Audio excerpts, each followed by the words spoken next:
So yeah, I think I'm liking it. But either way, hey everybody, we are in the fifth day of 2023. So we are just trying to find our way, making sure that we reach these goals that we said that we were going to reach, and making sure that we also don't lose that motivation. So this morning, I was just coming to you guys and letting you know that everything that we do and everything that we speak about doing, whether it's an idea, writing a book, it's a process. So I wanted to do this live this morning about trusting your process because everybody can say that they want to do something. Everybody can say they want to write a book, they have an idea. Even just the little things of saying that you want to work out or you want to get more healthy or you want to do things better this year. That takes work. That takes a process and it takes planning. You can't just keep saying you want to do something and you haven't put in the steps to actually get there. So I even had some tips on motivation yesterday, and it mainly had to do with organization, making sure that before you do something, you're taking those steps to plan it out, and that you know exactly where you're going with it. So just like this morning, I knew that I was going to do an ab workout. I planned out exactly what workouts I was going to do. I planned out my reps. I planned out everything that I needed to actually get a good workout in. Because if you're just walking around the gym, wandering around, trying to try new machines out, it's not going to be as fun now, is it? So when you come to trusting your process, it has to have organization to it. And when I say trust your process, that's also trusting yourself. A lot of us just say that we want to do stuff and we have this energy to do these things that we've thought about off the top of our head, but we don't even trust ourselves to see if we can discipline ourselves enough to do it. So the first thing that has to be done is knowing if you have that discipline to keep at it and to stay consistent. Because sometimes ideas can just be ideas at that time, but when you actually start having to do it and put the work in, it's not as exciting as you thought it was going to be. And the next thing you know, you're just tapering off and you go to some other endeavor that makes it look like you're kind of just jumping around and not sticking to anything. So that comes with trust in yourself. It comes with knowing your ability and your limits, and whether you have that talent to do what you say you're going to do, and whether you have that ambition to say that you're going to do what you're going to do, because ambition is also a big part. Grit is a big part. And if you have none of those, then you just have an idea, and it's not really going to take off as much as you thought that it was. So trusting yourself also has to do with anything that you've done before or that you did fail at. Don't let that beat you up and take you out of what you want to do now, because most of the time it you have to fail to keep going. You have to have trial and error. Last year, when I was working on books for other authors, I was excited. I was like, I get to help other authors and other women make their work and create their books that they never thought that they could publish. And I went into it so excited that I can admit I didn't plan as much as I should have planned, and I didn't put in as much of the funding that I should have put in, but I still made it work in either way. Once it was done, I knew what I had to do to keep it going, because a cookbook is hard. Like, doing a cookbook is super hard. I didn't know how the pictures went. I didn't know how formatting went. I didn't know how editing went.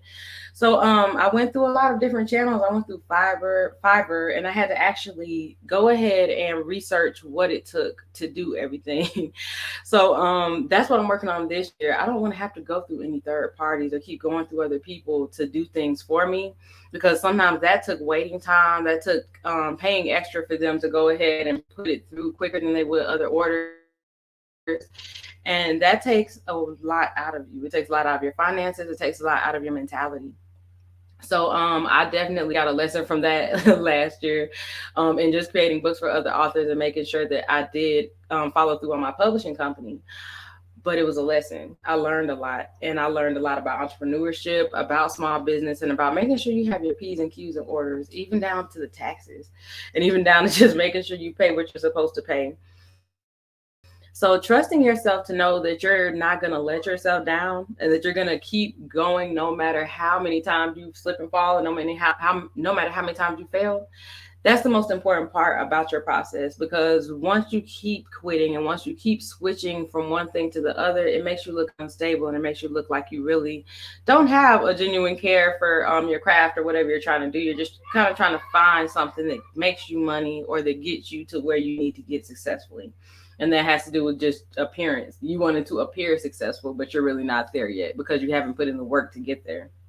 So keep that in mind when it also comes to trusting your process. And the other thing that I really love to let people know, especially if they're doing a self-help book or if they're doing anything that has to do with entrepreneurship or motivating people or being a leader, if you have not forgiven yourself for traumas, for anything unhealthy, mental health, relationships, or anything that just keeps making you have a toxic lifestyle, you're not going to make it. Most of the time, we want to jump into things, like I said as well, but we don't look at what's surrounding us, our friends, and what we have going on at this moment. And that puts a lot into what we're doing if it's a serious thing.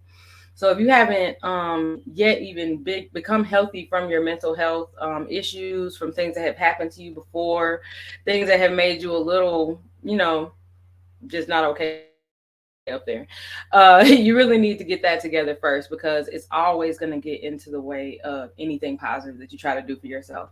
Anything positive that you try to tell yourself is going to take over that. And I've been there, I've done that. It seems like when I'm like at my best, like my moment, like I'm running and I know what I'm supposed to do and I got it. This dark cloud can come out of nowhere and really just make you feel like none of that even mattered. You don't matter. What you're doing is just not even going to work. I don't even know why you have this idea.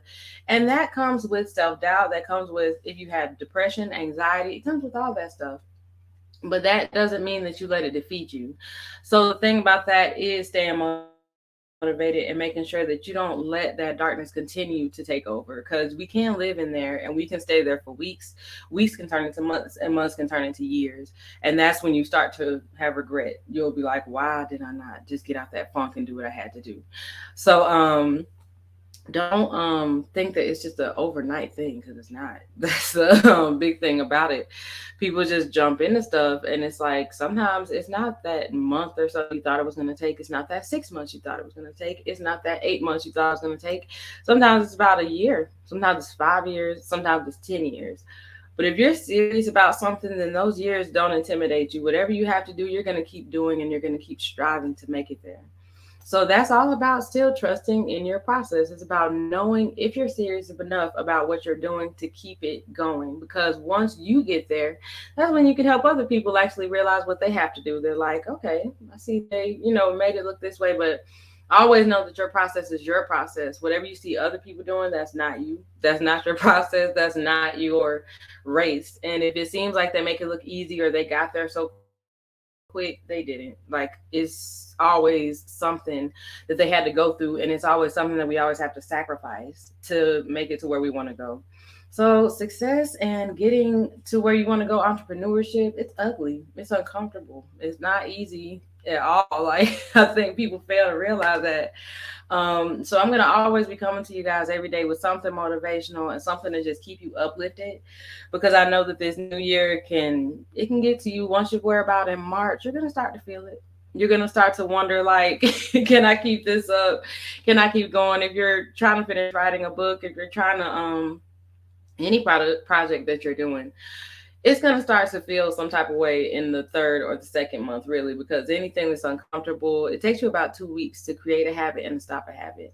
But if you keep making excuses and if you keep missing days, it's going to add up. So I just want you guys to keep your head up today.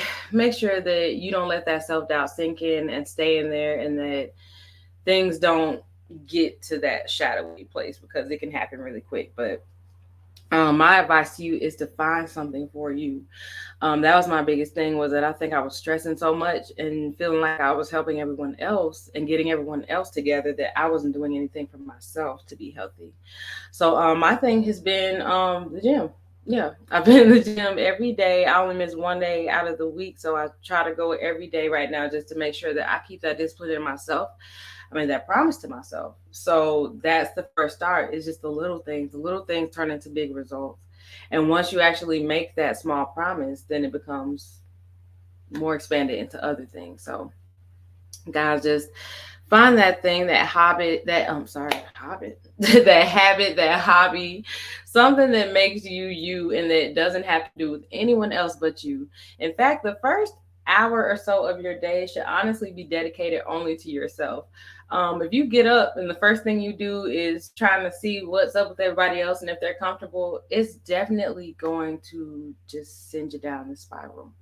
If you're a mom and you have kids, that's a big thing. We usually get up and we're ready to get our children together and see what's going on. But me, I finally decided before everyone else gets up, before I even get to anyone else, at 5 o'clock in the morning, that's my time. That's my time to work out, to get my health together mentally and physically, and to just have that moment to say what I'm going to do today. What am I going to put out into the world? What am I going to make happen today? So, pick and choose that. Make sure it's a healthy habit, and make sure that it's something that will make you proud at the end of the day and that'll push you throughout your entire day. And that's the biggest thing for me. So that's my little bit of advice for the day, and trusting your process, trusting yourself, forgiving yourself, giving yourself that discipline to know whether you can do what you say you're going to do. You guys have a happy Thursday, and I will see you later. Please stay tuned and follow, subscribe. Make sure that you stay tuned into everything that I'm doing. And also, I updated my website, authorrobinchappelle.com, so don't forget to check that out, as well as rightawaypublishing.com, which is my publishing business and small owned business. Y'all have a wonderful day. See you later.